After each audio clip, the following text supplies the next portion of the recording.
Cool. Okay, welcome to Masterclass. So this is me giving some tips and tricks on writing and production. And today I'm going to break down Steve's Going to London. If that's cool. Love the excitement. I've literally never done this one before. We've done Inertia and Yes MS. It's the first time I'm exploring this session, so I'm going to kind of do it with you guys, if that's cool. By the way, if anybody has questions about anything, just raise your hand. This has turned into kind of a cool back and forth, open-ended thing. Okay, so Steve's Going to London started out, we were on tour 2 years ago in Europe, and our manager's name is Steve Greenberg. And I literally, this is probably the only time this has ever happened in a song, but I literally asked Jack, is Steve coming to the London show of the tour? Jack literally went, Steve's going to London, and we kind of laughed. And he then came to me later in the day and was like, Steve's going to London. There's something there. There's something kind of catchy about that. And so we added chords to it, and we thought, okay, obviously we can't call the song Steve's Going to London. That's nonsense. It goes against kind of our rule of HAR of every song needs to kind of really mean something and have significance. So we ended up rewriting it into a song called Somebody Pinch Me. And it was like, whoa, somebody pinch me, and it had like a whole chorus and stuff. We ended up producing, this is just the instrumental, we ended up producing it in a lot more of like a minor badass kind of way. It's like an early demo.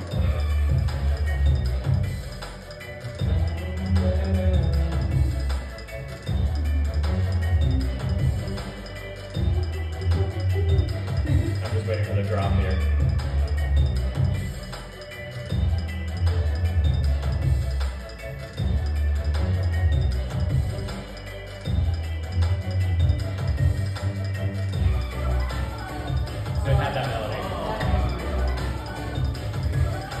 But totally different vibe. And we ended up writing this entire song, and I think somehow we took out the magic of Steve's Going to London. All of our friends that had heard we were working on a song called Steve's Going to London were like, wait, what happened? Like, there was something so special about the magic of Steve's Going to London, the nonsense that came with that. So we ended up returning to the idea of Steve's Going to London. So here we are.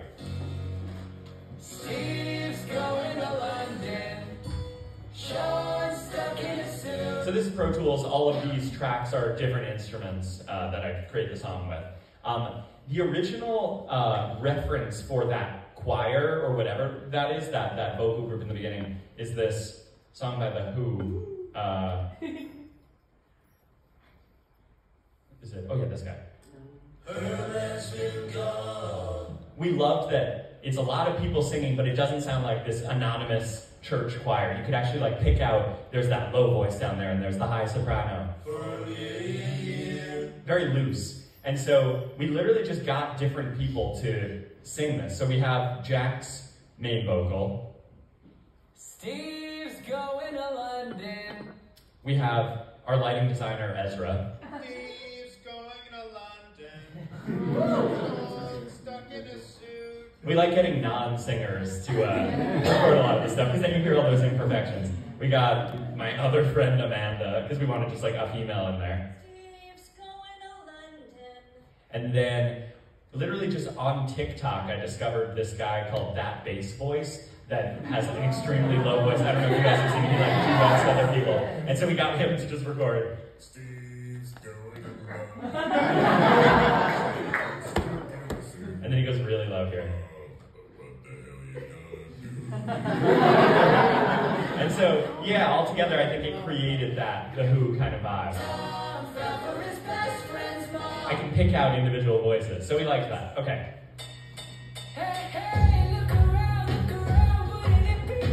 And then that cowbell is literally just an homage to another song,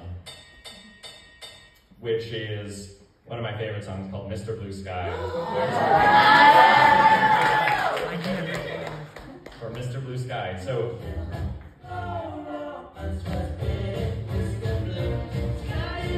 yeah, in the middle of the verse, there's kind of I always thought of it as like a dinner bell kind of thing.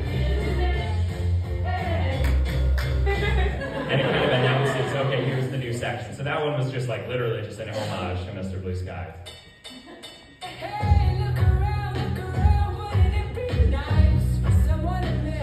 And then I'm hearing hearing here, there's a lot of harpsichord. That's kind of the main instrument. I think like both 70s and 90s were probably the big reference for this song. In the 70s, I think like a lot of Crosby, Stills, and Nash, they used a lot of these classical instruments and then hid them underneath the bed of folk. So there's like this harpsichord. That's kind of the bedrock instrument. And then the 90s influence was like tub thumping. It was like an era of the 90s where like songs didn't really need to make sense, but that's what was magical about them. It was kind of weird. We were like trying to create an accidental magical moment with Steve's Going to London. Because we had that first line, Steve's Going to London, but our brains as AJR were like, okay, it needs some kind of significance. So what is the song about? Like, who is Steve and why is he going to London? And then we kept losing the magic over and over again. And so it ended up turning into just kind of a song about nothing to distract you from your terrible life. You're just listening to this. No, but like, it actually became that, and to distract us from our terrible life. Let's just all sing a song about damn Pete in the pool, just a whole bunch of nonsense, and let's just all waste our time for 3 minutes. And then it suddenly became an HAR song in that moment. Steve's going to London. Yeah, it kind of picks up here. I wanted to use the acoustic guitars kind of as a drum set, because that's the only thing going on here. So I recorded a whole bunch of guitars in different octaves, and then I aligned them all, it's called quantizing, where you basically turn it into a drum and fit it exactly to the grid. Usually you don't want to do that because you want to keep acoustic guitars a little bit loose. You want to hear all the flamming and stuff. But for this, I literally turned it into a drum, so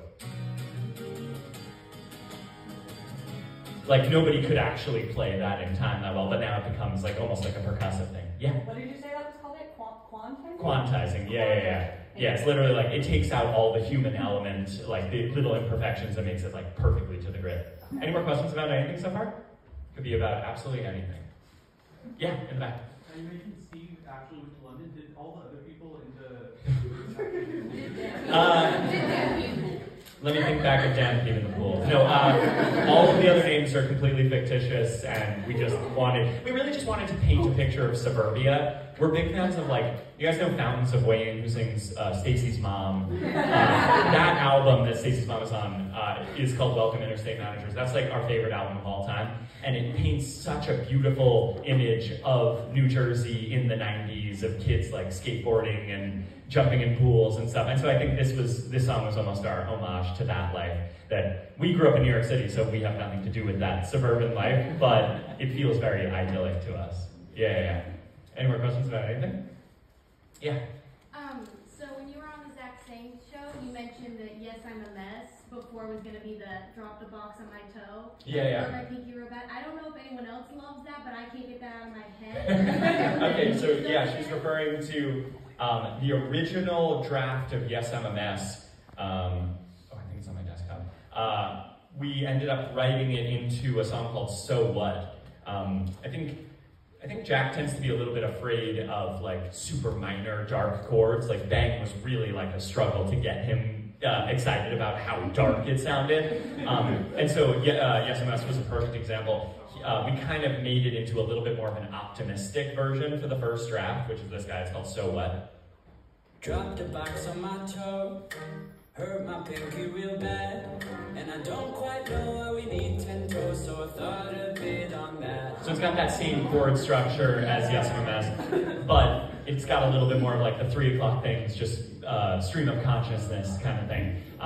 But similar to Steve's Going to London, I think we lost a little about what was exciting about Yes, I'm a Mess, and then we returned to it. Yeah? Do you guys use these like demos and stuff and like recycle parts from them for your guys' like new content? Or do you guys, once you guys have a demo, you're just kind of like, that's there, that's... Yeah. Do we recycle things? Definitely we do, yeah. I'm just trying to remember the beat here. Yeah, we had a song called Kill the Joke that I forget if we even did anything with, but I think the thing we were excited about was the actual drum pattern. We wrote this for OK Orchestra and it didn't make the album. Let's wait till the drums come in.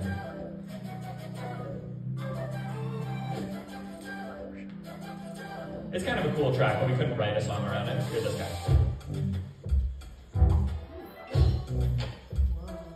So like kind of a cool drum pattern. We ended up taking that And that was the only thing that was saved from the song, and we put it into a certain moment of OK Overture, which is... Yeah.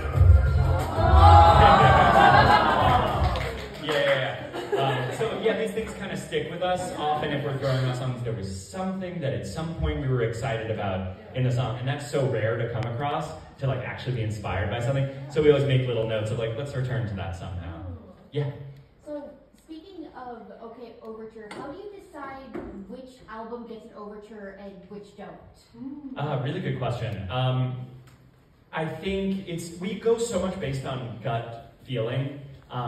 With Living Room, obviously we had an overture, and then The Click we did, Neo Theater we didn't, OK we did, and then Maybe Now we did. I think the enemy of creativity for us is expectations. It's, okay, you did an overture, but now can you beat it for the next album? And I'm sure none of you guys actually have that mentality, but that's our crazy, overthinking brain. And then as soon as we think, okay, we did an overture we're really proud of on an OK orchestra, now we gotta beat it, now somehow we have to do something cooler than drums turning into melody, we get unexcited. And so I think the best way to combat that is to like totally throw out what you've done before and surprise everybody with something new. And that's why on this album we did almost like a lyrical overture with Maybe Met, which is like, it was like a table of contents for the rest of the album in more of a lyrical way. I don't know, probably for the next album, now that some time has passed, we would probably be excited to do an overture again. But we'll see. I think we literally just go based on gut. It felt like we weren't excited to do an overture, so we didn't. We did a different type of thing. Yeah.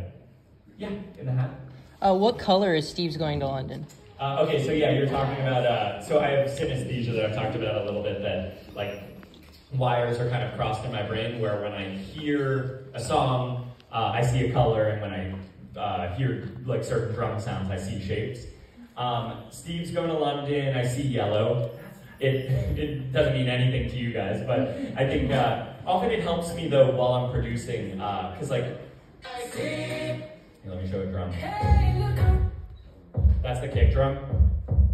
And so I see like a gray kind of cone thing that's made of rubber. Like who cares what I see? But while I'm producing, I think, okay, I need a little bit of a brighter snare, or else it's all too muffled. So my guess is hold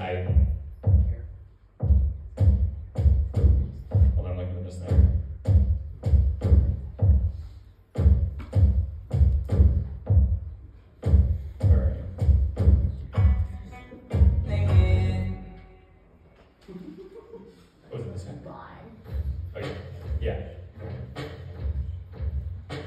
Yeah, and I see that as just more like a kind of a tape recorder, dusty kind of light gray thing, but it's brighter. So again, it doesn't really mean anything to anybody else, but for me, it helps me like find those little juxtapositions that I'm creating a painting that looks pleasing. Yeah. Yeah. I completely forgot. I have synesthesia in the same way that you do. Oh, nice. I learned from watching your Zach saying things. So I actually wanted to ask, how much does that go into, like, when you make music, do you often go into it thinking, I want it to look like and feel like this? Yeah, it snaps at some point. I think I go in with maybe one idea I'm excited about, maybe like for Bang, because I talked about it, I went in with, I know I wanted to be these big timpanis and horns, boom, boom, boom, boom, but not till it came together with all the drums, with the trap snare, then it suddenly felt cool, it suddenly felt like it belonged on the radio, because I filled in all of that red and yellow with like metallic stuff in between, and suddenly it looked like a painting to me. I just have to keep like working at this and polishing this versus like, okay, so this isn't quite working, so we're going to chop it up and take parts out. Yeah, it's such a good question. It's really why I have Jack. I think me and Jack are a really good partnership for that reason. Some of our songs flow out really quickly. Dear Winter, I wrote in one night. God is Really Real, I wrote in one day. And those are very much songs where you're just in the middle of it. It's so visceral. There's no hindsight. It's not like, oh, this thing happened to me years ago. Now I'm going to start crafting a song about it. It's like, my dad got sick. I'm writing this song today to document how I feel about it. But then there are songs like Steve's Going to London or like Yes, I'm a Mess that take 4 years. Yes, I'm a Mess took 4 years and rewriting it 4 different times to make. I think that it's a combination of the two things you're saying. It's right now, I'm so sick of hearing this song, and we have such bad writer's block, and we've spent a month straight, every day, disappointed, trying to write this thing that we need to put on the back burner and go write something else. But if enough time passes, if 8 months have passed, and me and Jack are still kind of humming that, dun, dun, dun, dun, dun, dun, dun, dun, we know there's something worth saving there, so it's worth it to jump back in and try to save it again. Yeah. Yeah. I was wondering, how do you go about filling out the sound of a song? Like, you get like your bass line and your general vibe you want to go for. How do you go about filling that out to make sure it still stays within that vibe? But, yeah, totally. It's definitely a combination of what I see in my head before producing and then actually laying it down in Pro Tools, feeling it in the room. I think I dance a lot while I'm producing. I'm glad nobody has seen me produce, but I feel like what I'm going to do on stage, how I'm going to dance while I'm playing piano, how the audience is probably going to dance. So that really helps with something like, Yes, I'm a Mess is a pretty weird beat. Because there's no one to it. It's like a very weird beat that I haven't heard before, so it took a lot of me just experimenting, getting things not quantized, not right on the grid, so that I can, I'm not going to do it for you, that's so embarrassing, so that I can dance in the way that I'm imagining I'm going to dance. So those are all like kind of the beat things. And then I think that it kind of just comes with time, realizing that less is more just as a producer. When I first started, it was very much, I have all these toys at my disposal. I'm going to throw in saxophones and cellos and violins and clarinets and show all my friends how much I could produce. And then after playing whatever song for them, I realized that they didn't notice the 20 things that I threw in. And then when you decide to just put in 2 cool things, they notice those 2 cool things. So it's kind of just about picking and choosing. This song will only have 2 or 3 cool things. That one's done, now I'm moving on to the next one. Yeah. Okay, I'm going to take a couple more. Yeah. Okay, so I know there was originally a song called Socks, turned into Adventures Out There. That's right, Do you have any songs like that currently that you might put onto a future album? Let me think. What was it called? We had a song that we were working on for Maybe Man that maybe will get turned into something. I think we weren't super inspired in the moment, but I think this track was cool.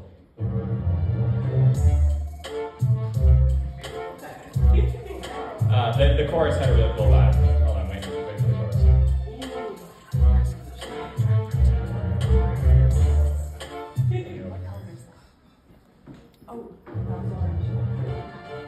Oh yeah, switch tempos.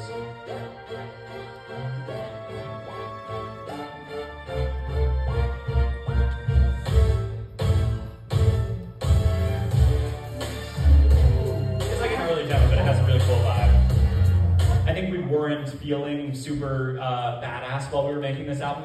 We just decided it should be more of an emotional album. But if the next album ends up sounding more like this, we'll probably end up turning that kind of thing into a song. Yeah. Beautiful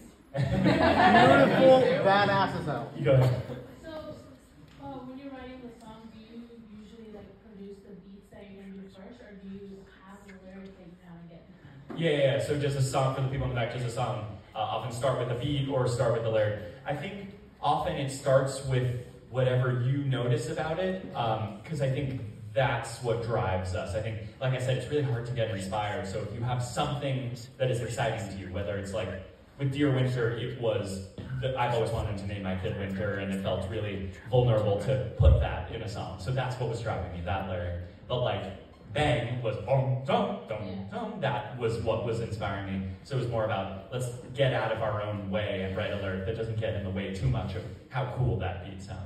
Yeah, so it depends. Okay, very last question in the back. Yes. Do you get post-tour depression, and is there anything that you do to deal with that? Do I get post-tour depression? Is there anything I can do to deal with that? It sounds weird, but my favorite part of touring, honestly, of course I love seeing all you guys, but my favorite part of touring is rehearsal. I just worked for 8 months on all these crazy kind of ideas that seem impossible, and now we're going to spend 10 days actually making the impossible possible. So that's when I get depressed, right after that, right after okay, now we could check off that, I'm not going to spoil anything about tonight, but now that we could check off that this crazy effect can be pulled off with the right amount of lighting and video and sound, now I'm a little unfulfilled and I want to go work on the next one. So that's when the depression hits a little bit. Yeah. Thank you guys. This was like the best masterclass ever. Thanks.